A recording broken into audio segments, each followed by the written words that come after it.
High বন্ধুরা, বাংলা রসোই ঘরে আপনাদের সবাইকে স্বাগত। বন্ধুরা, কলকাতায় ভীষণই গরম পড়েছে, লু বইছে। এই সময় শরীর ঠান্ডা রাখে এরকম জিনিসই কিন্তু খাওয়া উচিত, যেমন বিভিন্ন রসালো ফল, তরমুজ, লস্যি এইসব। আর মেন কোর্সেও কিন্তু ঠান্ডা ঠান্ডা কিছু খাওয়া উচিত। তাই আমি আজকে আপনাদের সঙ্গে শেয়ার করব একটা পান্তা ভাতের রেসিপি। আশা করি আপনাদের এই গরমে রেসিপিটি ভালো লাগবে। তো চলুন শুরু করি। আমি এখানে পান্তা ভাত কী দিয়ে খাবো সেটা আগে রেডি করে নিচ্ছি। প্রথমে আমি ডালের বড়া করব, তার জন্য এখানে কিছুটা মটর ডাল আমি 2-3 ঘন্টা ভিজিয়ে রেখেছিলাম, তারপর ধুয়ে নিয়েছি। আর নিয়েছি 3টে কাঁচা লঙ্কা আর অল্প একটু আদা কুচানো।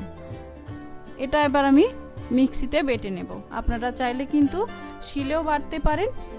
আর মিক্সি বা শিলে যাতেই বাটুন, খেয়াল রাখবেন ডালটা যেন একেবারে কাদা কাদা না হয়ে যায়, একটু যেন দানা দানা থাকে, তাহলেই কিন্তু ভাজলে খেতে ভালো লাগবে। আর বাটার সময় যতটা সম্ভব কম জল দেবেন। দেখুন আমি বেটে নিয়েছি, একটু দানা দানা কিন্তু আছে, পুরো কাদা কাদা হয়ে যায়নি। এবার আমি এতে দিয়ে দিলাম একটু গোটা জিরে, আপনারা চাইলে কালো জিরেও দিতে পারেন। দিয়ে দিলাম স্বাদ মতো নুন,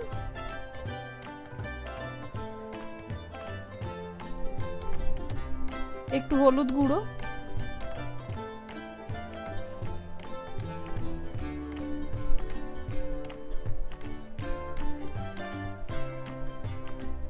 কিছুটা পেঁয়াজ কুচানো। এখানে আমি ভালো করে একটু ফাইন করে কুচিয়ে নিয়েছি, নাহলে একটু বেরিয়ে বেরিয়ে থাকলে কিন্তু বড়াতে ভাজতে অসুবিধা হবে। এবার আমি এগুলো মিশিয়ে নেব। আপনারা যদি কাঁচা লঙ্কা মুখে পড়লে ভালো লাগে তাহলে কিন্তু কাঁচা লঙ্কা কুচিয়েও দিতে পারেন। এবার এটা মেখে আমি রেখে দেব। এবার আমি আলু পেঁয়াজ ভেজে নেব পান্তা ভাতে খাওয়ার জন্য। তার জন্য এরকম আলুগুলো আমি সরু সরু করে কেটে নিয়েছি, আর পেঁয়াজগুলো সরু করে কেটে নিয়েছি। 2টো কাঁচা লঙ্কা আর একটা শুকনো লঙ্কা। এবার প্রথমে আমি কড়াইতে দিয়ে দিচ্ছি সর্ষের তেল। আমি সর্ষের তেল দিয়ে রেসিপিটি করব। প্রথমে আমি আলু পেঁয়াজটা ভেজে নেব। দেখুন তেল গরম হয়ে গেছে। এবার আমি এতে দিয়ে দিলাম কালো জিরে এবং কাঁচা লঙ্কা আর শুকনো লঙ্কাটা। কাঁচা লঙ্কা শুকনো লঙ্কা একটু ভাজা হলে দিয়ে দিলাম আলু। আমি এখানে প্রথমে আলুটা একটু ভেজে নেব।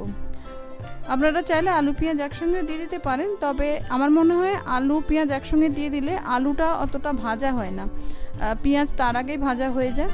তাই জন্য আমি আলুটা আগে একটু ভেজে নেব। তার জন্য প্রথমে দিয়ে দিচ্ছি একটু নুন আর একটু হলুদ গুঁড়ো। এবার নুন হলুদটা মিশিয়ে আমি এটা মিনিট 2-3 ঢাকা দিয়ে দেব।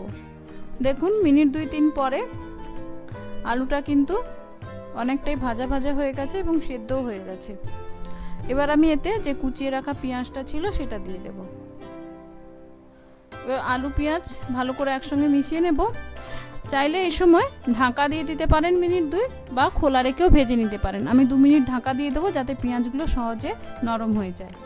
দেখুন মিনিট 2-3 পরে আমি ঢাকাটা খুলে আরও 2-3 মিনিট ভেজে নিয়েছি। তাতে কিন্তু আলু পেঁয়াজ সুন্দর ভাজা ভাজা হয়ে গেছে। আর এই আলু পেঁয়াজ ভাজতে কিন্তু ম্যাক্সিমাম 10 মিনিটস লাগে, তার বেশি কিন্তু লাগে না। এবার এটা আমি নামিয়ে নেব। এবার আলু পেঁয়াজ ভাজার কড়াইতেই আমি দিয়ে দিলাম একটু তেল। এবার আমি করে নেব আলুর চোখা বা আলুর ভর্তা। তার জন্য নিয়েছি 2টো সেদ্ধ আলু, একটু কুচানো পেঁয়াজ আর 2টো শুকনো লঙ্কা। এবার গরম তেলে আমি দিয়ে দিলাম শুকনো লঙ্কা 2টো। শুকনো লঙ্কা 2টো ভেজে নেব। আপনাদের যদি শুকনো লঙ্কায় খাওয়া অসুবিধা থাকে তাহলে অবশ্যই কাঁচা লঙ্কাও দিতে পারেন, তবে এই আলু ভর্তা রেসিপিতে কিন্তু শুকনো লঙ্কাটাই বেশি ভালো লাগে। দেখুন লঙ্কাটা সুন্দর ভাজা ভাজা হয়ে গেছে। এবার আমি তেল থেকে তুলে নেব। এবার দিয়ে দেব যে কুচিয়ে রাখা পেঁয়াজটা ছিল সেটা। এবার পেঁয়াজটা আমি হালকা ভেজে নেব। পেঁয়াজটা ভাজা হতে হতে আমি এদিকে যে শুকনো লঙ্কা 2টো ভেজেছিলাম সেইটা এবং যতটা সেদ্ধ আলুতে নুন লাগবে ততটা নুন নিয়ে নিয়েছি। দিয়ে শুকনো লঙ্কাগুলো এভাবে নুনের সঙ্গে মেখে নেব। নুন দিয়ে এভাবে যদি চটকে নেন তাহলে শুকনো লঙ্কাগুলো সুন্দর ভেঙে গুঁড়ো গুঁড়ো হয়ে যাবে। ভাজলে এমনি গুঁড়ো গুঁড়ো হয়ে যায়, এভাবে নুন দিয়ে মাখলে কিন্তু আরও তাড়াতাড়ি হয়ে যাবে। তবে বন্ধুরা অবশ্যই কিন্তু খেয়াল রাখবেন যে পরে কিন্তু হাতটা ভালো করে সাবান দিয়ে ধুয়ে নেবেন, নাহলে চোখে মুখে চলে গেলে কিন্তু মারাত্মক ব্যাপার হবে। তো এবার আমি আলুগুলো ভালো করে এই নুন শুকনো লঙ্কার মধ্যে মেখে নেব। দেখুন মেখে নিয়েছে সুন্দর, দেখুন কালারটা কিন্তু খুব সুন্দর এসছে। এতে কিন্তু বেশ লোভনীয় হয় খেতে। দেখুন এদিকে পেঁয়াজটাও কিন্তু ভাজা ভাজা হয়ে গেছে। আর আমি যে মেখেছিলাম আলুটা সেটা দিয়ে দিলাম। এবার পেঁয়াজটার সঙ্গে ভালো করে একটু মিশিয়ে নেব, জাস্ট 2 মিনিট মতো সময় লাগবে, তাতেই কিন্তু হয়ে যাবে। চাইলে এমনিও করা যেতে পারে, তবে এরকম সুন্দর ভেজে নিলে না বন্ধুরা খেতে অসাধারণ হয়। আমরা যখন ছোটোবেলায় পান্তা খেতাম, আমার বাড়ি মেদিনীপুরে, আপনারা দেখেছেন আমার ব্লগে, তো সেখানে আমরা ছোটোবেলায় সকালে পান্তা খেতাম। তো মা এরকমভাবে আলুর চোখা করে দিত, তাতেই আমাদের কিন্তু পান্তা খাওয়া হয়ে যেত, আর কিছুই লাগতো না। তো এবার দেখুন সুন্দর ভাজা ভাজা হয়ে গেছে, মেশানো হয়ে গেছে পেঁয়াজটা। এবার আমি কড়াই থেকে এটা নামিয়ে নেব। এবার কড়াইতে আমি নিয়ে নিয়েছি কিছুটা রিফাইন অয়েল। রিফাইন অয়েলটা গরম হয়ে গেছে।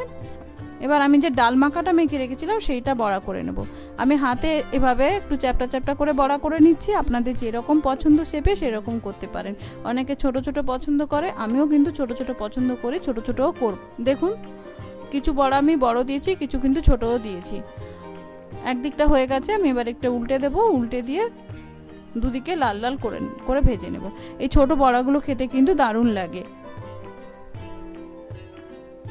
দেখুন বন্ধুরা দুদিকেই হয়ে গেছে সুন্দর লাল লাল করে। এবার আমি এটা তেল থেকে তুলে নেব। এটা শুধু পান্তা ভাতে না বন্ধুরা, এটা কিন্তু মুড়ি দিয়ে চায়ের সঙ্গে কিন্তু দারুণ জমে যায়। এই যে রাস্তায় ছোট ছোট ডালের বড়া বিক্রি হয় না, আমি সময় পেলে কিনেই খাই, মানে আমার এত ভালো লাগে। এবার দেখুন এখানে পান্তা আমি রাত্রে ভাত ঠান্ডা হওয়ার পরে জল দিয়ে রেখেছিলাম। ভাত ঠান্ডা হলেই কিন্তু অবশ্যই জল দেবেন, নাহলে কিন্তু ভাত এলিয়ে যাবে। এবার আমি পান্তা ভাতটা পরিবেশন করে দেব। যে এতক্ষণ ধরে আমি যেগুলো তৈরি করলাম, ডালের বড়া, আলুর চোখা, আলু পেঁয়াজ ভাজা, সেগুলো দিয়ে একটু সার্ভ করে দেব। বন্ধুরা আমরা এখানে অনেক কিছু হয়তো পান্তা ভাতের জন্য করেছি, অনেক কিছু না হলেও শুধু আলুর চোখা, কাঁচা লঙ্কা, কাঁচা পেঁয়াজ বা ডালের বড়া কাঁচা লঙ্কা, কাঁচা পেঁয়াজ দিয়ে কিন্তু খাওয়া যায়। আমরা ছোটোবেলা হয়তো এত কিছু করতাম না, কিন্তু খেতাম। আর শহরে অঞ্চলে আমরা হয়তো এটা এই গরমে খাই, কিন্তু গ্রামাঞ্চলে কিন্তু এটা রেগুলার একটা খাবার। এই খাবার গরমকালে বিশেষ করে খাওয়ার উপকারিতা হলো এটা কিন্তু শরীর ভীষণ ঠান্ডা রাখে, কাজে এনার্জি পাবেন, জলের যে চাহিদা তা কিন্তু এটা সহজে মেটায়। বন্ধুরা রেডি আমার গরমের আরাম পান্তা ভাত। অবশ্যই বাড়িতে পান্তা ভাত এই সময় খাবেন। আর আমার এই রেসিপি যেগুলো করলাম সেগুলো দিয়ে কেমন লাগলো একবার আমাকে কমেন্ট করে জানাবেন, বন্ধুদের মধ্যে শেয়ার করবেন, আর চ্যানেলটি সাবস্ক্রাইব করে পাশে থাকবেন। নমস্কার, ধন্যবাদ, ভালো থাকবেন।